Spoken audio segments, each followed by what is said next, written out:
খুব গুরুত্বপূর্ণ কয়েকটি অধ্যাদেশ যেগুলো কিন্তু বাতিল হয়ে গেল আর কি। তার মধ্যে একটা হলো মানবাধিকার কমিশন সংক্রান্ত, আরেকটা হচ্ছে সুপ্রিম কোর্টে বিচারপতি নিয়োগের বিষয়, আবার দুর্নীতি দমন কমিশন বিষয়ে একটি অধ্যাদেশ আর কি। তো গণভোটের অধ্যাদেশ তো বাতিল হলোই আর কি, সেই প্রসঙ্গে সেটা তো বোধহয় আগেই হয়েছে, আজকে বোধহয় না, তার আগেই হয়েছে আর কি। তা আমার কথা হলো যে যে দীর্ঘ প্রক্রিয়ার মধ্য দিয়ে বাংলাদেশের রাজনৈতিক দলগুলোর মধ্যে একটা ঐক্যমত্য তৈরি হয়েছিল রাষ্ট্রের সংস্কারের কিছু গুরুত্বপূর্ণ বিষয়, যে সংস্কারগুলোর মধ্য দিয়ে রাষ্ট্রে এক ধরনের ক্ষমতার ভারসাম্য আনার যে উদ্যোগটা নেওয়া হয়েছিল, সেই উদ্যোগটা ছিল খুবই ইতিবাচক এবং এটা ঐতিহাসিক উদ্যোগ।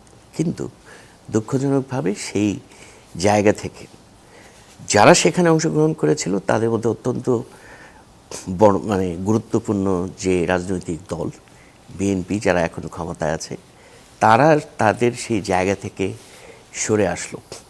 এটা আমাকে সেই ঐতিহাসিক অভিজ্ঞতার কথাই মনে করিয়ে দেয়।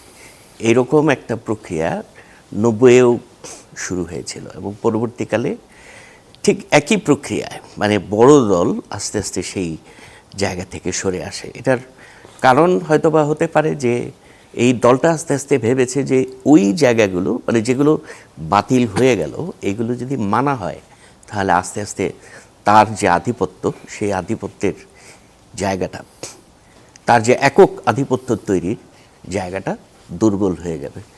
এটা খুব লক্ষণীয় বিষয় যে আলটিমেটলি যে জায়গাটাতে হাত দেওয়া হয়েছিল, যে চিফ এক্সিকিউটিভের ক্ষমতাটাকে কার্টেল করে সেখানে একটা ভারসাম্য আনয়ন করা, প্রধানমন্ত্রীর ক্ষমতার সাথে হয়তোবা রাষ্ট্রপতির ক্ষমতার মধ্যে একটা ভারসাম্য প্রতিষ্ঠা করা। কিন্তু আমরা সবসময়ই দেখেছি, এমনকি 72-এও সেটা হয়েছে, যে বিশেষ করে রাজনৈতিক দলের ভিতরে একটা লেয়ার থাকে রাজনৈতিক নেতাদের মধ্যে, যে লেয়ারটি সবসময় চায় যে দলের যে সেন্ট্রাল লিডার তার ক্ষমতাটাকে সুসংহত করা আর কি।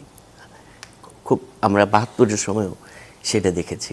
তো সেই প্রক্রিয়াটা কিন্তু 72-এও হয়েছে এবং সেই প্রক্রিয়াটা কিন্তু আপনার 90-এও হয়েছে, এবং যেটা আবারও আমরা এই সরকারের আমলেও দেখতে পাচ্ছি। তো যদি যথাযথভাবে এই ক্ষমতার ভারসাম্যটি যদি না হয়, তাহলে আলটিমেটলি আমার মনে হয় যে বাংলাদেশের গণতান্ত্রিক যে প্রক্রিয়া নিয়ে আশাবাদটা তৈরি হয়েছিল, যে এই সংসদের মধ্য দিয়ে যেটা হওয়ার কথা, এই গণতান্ত্রিক উত্তরণে যাওয়ার কথা, সেই উত্তরণটি একেবারেই বাধাগ্রস্ত হয়।